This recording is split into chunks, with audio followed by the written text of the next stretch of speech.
like to thank you all for coming. As you can imagine, it's been a pretty tough couple of months for the family. But I just want you all to know we have felt the support and the love, so thank you so much. I'd like to thank Pastor Ed and his wife for continuing to help us, even during his time of loss.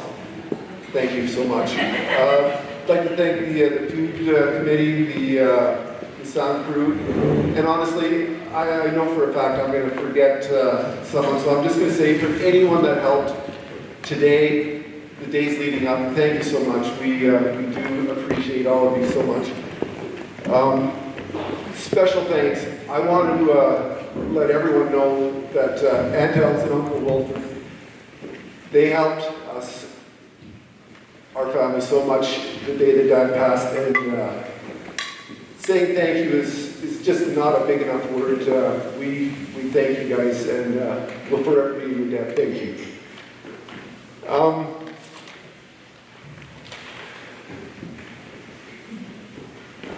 Sorry guys.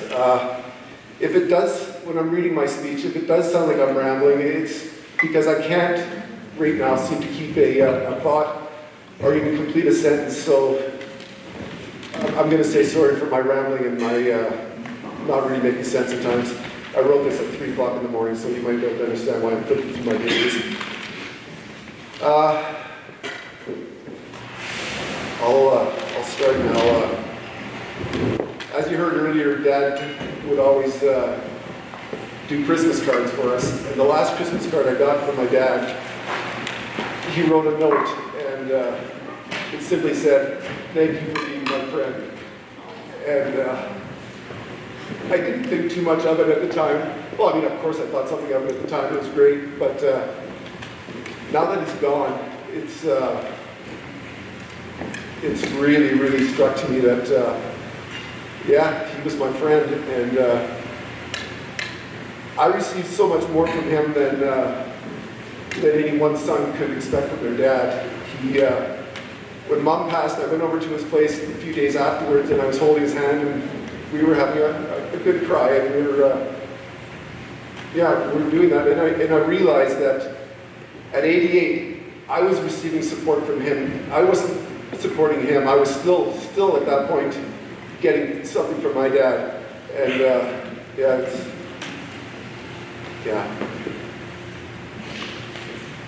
as time goes along, you sometimes forget the people that mean the most to you, and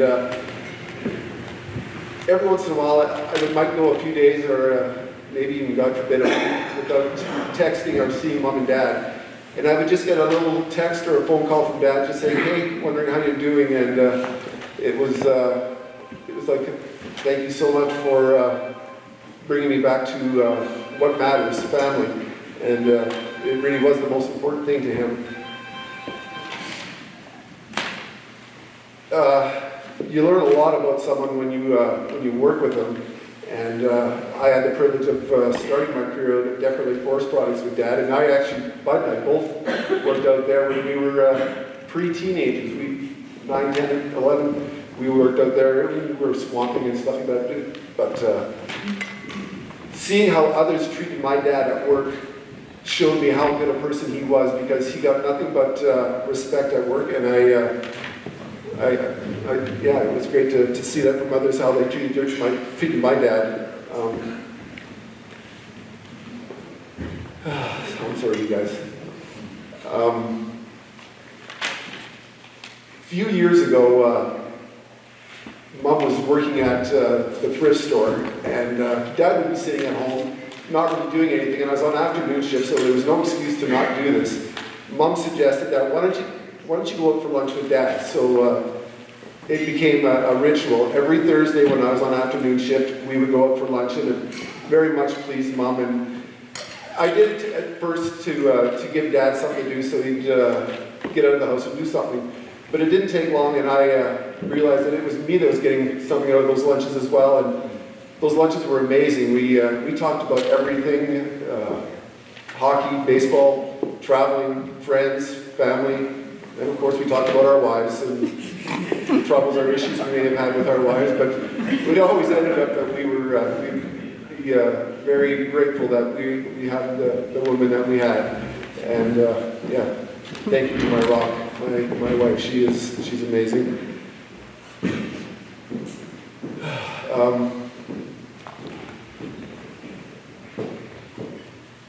That basically covers what I wanted to say. I just want to say this out loud to my dad that I miss you, and I do, and I will think about you every day. So, yeah, that's. Sweet clap.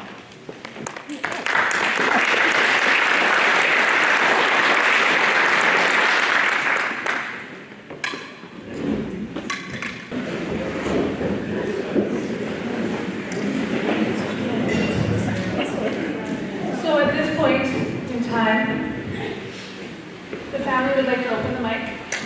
If you have any stories about Pete, Aunt Marie, or the both of them, we would all appreciate hearing them. I know that there's a lot of his work buddies here. I didn't know that part of Uncle Pete.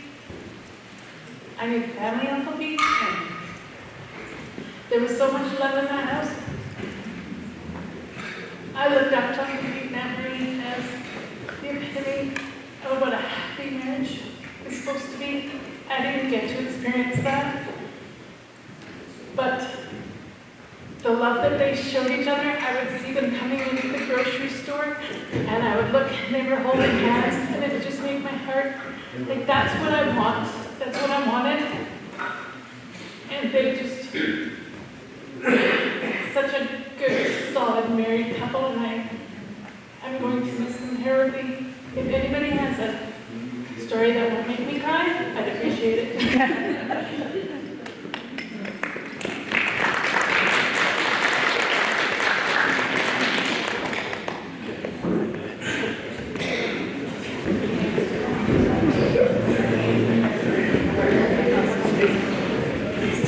I received a phone call the other evening, and Albert Lawson called, and he wanted me to pass on condolences to the family. And I had the fortune of working with Pete for 19 years. I see in the book that he was with Decker for 19, and I had the privilege of working hand in hand with Pete. He was a shipper, I was a salesperson, and sometimes when the market got hot, Pete would say, I've got a car of 2x4 16s. Well, when the market was so good, I would sell 2, but he only had 1. So he would come in and sort of look at me, and I knew that we would just give him a little more time and he would come up with another car. It was a privilege working with Pete, and I know it must have been hard working for me, because at that time, he used to smoke a lot. And I realized after he quit, or retired at Decker, he quit smoking. I'm not going to say any more about that. It was one Christmas, there was a Christmas break, and Pete must have had a good time to think. And when he came back to work, he stepped into the office, and he looked at me and he says, I'm going to retire. Oh, I said, when? He said, right now. And I think he had a very good retirement. Thank you.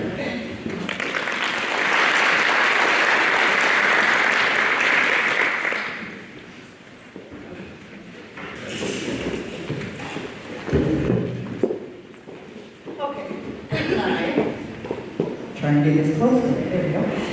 Pete and I had a great relationship over the years. It was so good, that one time I was at Pete and Marie's house when they lived on Murphy Road, and they always had like chips or candies and stuff out, and they had this bowl of chips. It was Doritos, and I'm eating the last of the chips, and I'm chewing, and this piece wouldn't chew down, so I take it out of my mouth, and I I was eating his toenails.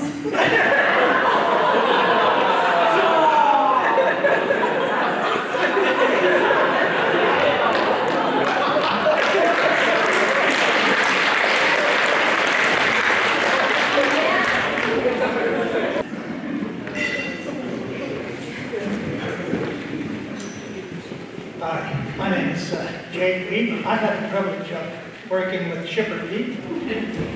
He was the shipper. I was the forklift operator. And when Norm would do that to him to sell 2 cars when he only had one, he'd come back into the office and he'd look at me and he'd say, "He did it again." Now when he went to Norm and said he was going to retire, I remember when the computer first came in, they brought a couple of boxes into Pete's office that had the computer in it, a keyboard, set it in his office, and Norm said, "We're going to switch over to computers now." Pete did everything by hand. He was fantastic with numbers. And he would write everything out, he'd take his papers to the office and hand them in.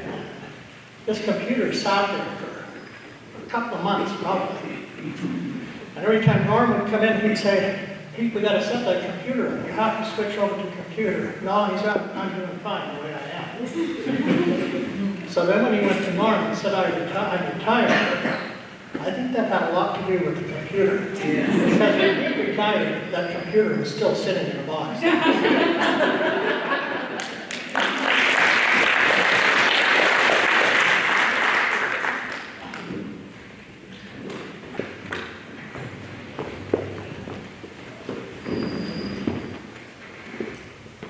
didn't volunteer for this, I was volunteered. Anyway, I'm a baldwin, so I won't say much, but he was definitely one of my very favorite brother-in-laws. The last one as well. And it's been tough. Losing a sister and then my brother-in-law. But again, we are praising the Lord that he did not have to suffer. He did not have to go into the hospital or the pines or any of those things. He went straight to be with the Lord, and we just are so thankful for that. We continue to pray and uphold the family, and we told them anytime they want to come chat or whatever, they're very welcome to come. And I hope they'll take us up on it. So, yeah. We pretty much got together with Steve Marie every week. So, we seemingly took turns, not intentionally, but said, we don't have to always get together on Sunday. We can do that anytime we're retired. But they always love Sunday. So they're going to leave a big hole in our life. Last Sunday, we said, "Now what? What are we going to do now?" So, anyway, maybe the family will come and help fill the hole.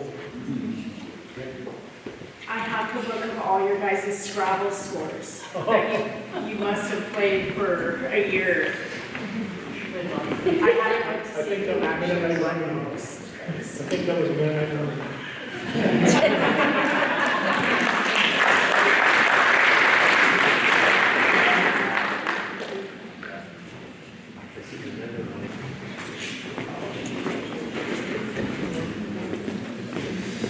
Hello. I guess I'm lucky because I was not up at 3 and starting to speech like my brother.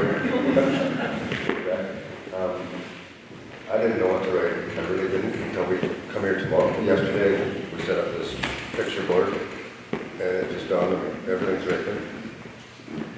The words that are on that board. You can read them. Loving, patient, supportive. They're all there.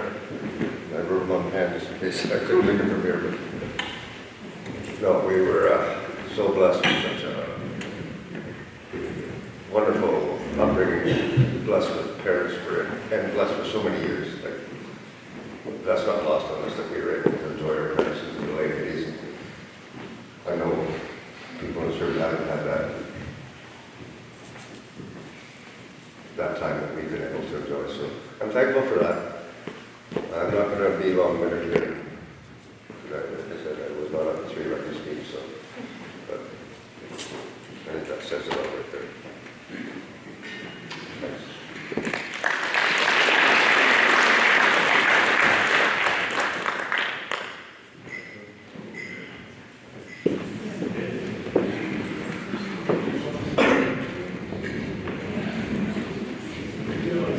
Hello. I spoke at the funeral, but I wanted to share a more happy story about my grandpa. So I would go to Lutza Lake every summer until I could go until I aged out.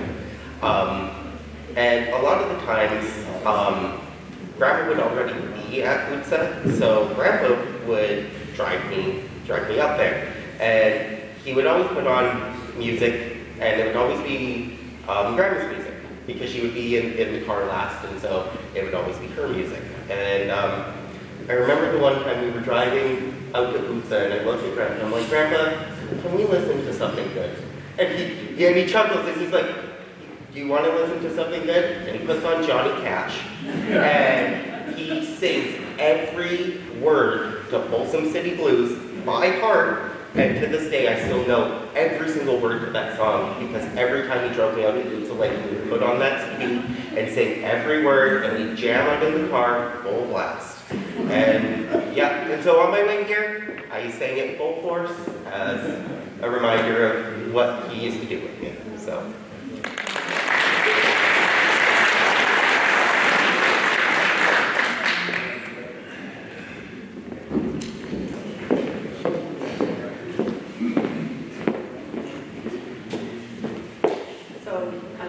Everybody for coming, and as now the oldest in our family, I guess I'll wrap this up again by saying thank you to everybody for coming.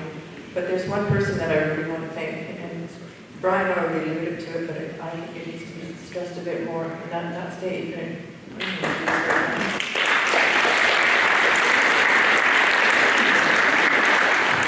Adrian has gone above and beyond, first with our mom service, and now with our dad's service.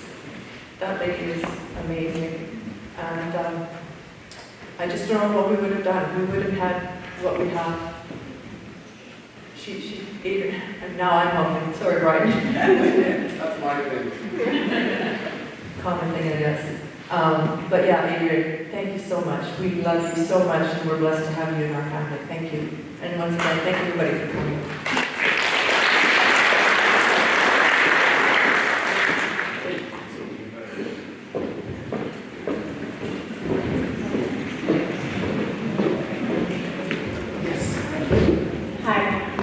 I got to spend my dad's 80th birthday with him a couple weeks ago. 88, yeah.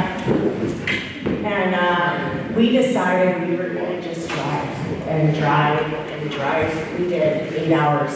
We went across the lake and we went to Verdun Mountain, which I was terrified, by the way, because putting 4x4, and he was like, here we go. Going over rocks, and I was terrified, and he's like, oh, I've done this 20 times, don't worry, calm down. Because, he's always making me feel better. Probably the best day I've ever had with my dad. Just talking, and I learned so much about him. But I realized when I got home that there wasn't a moment when he wasn't talking about someone he loved. Whether it be Mom or Brian or Brenda or Bud, everyone. He picked everyone. Elsie Wilbur. We talked about literally everyone. 8 hours is a long time to talk. So I was very fortunate to have that day with him, and I will feel grateful one day that I have that. Yeah, I just wanted to let you all know that there wasn't a moment, I don't think, in his life where he didn't think or talk or brag, especially about all of you, every one of you. So, we were pretty lucky. He was a good grandpa, good dad. I think he was great grandpa. So yeah. I just wanted to share that. Oh, and we signed the lookout. So we noticed other people had signed it, and I was like, Dad, we need to sign this. And so we found a pen. So if you're ever up there, sign the lookout with us. Sign your name.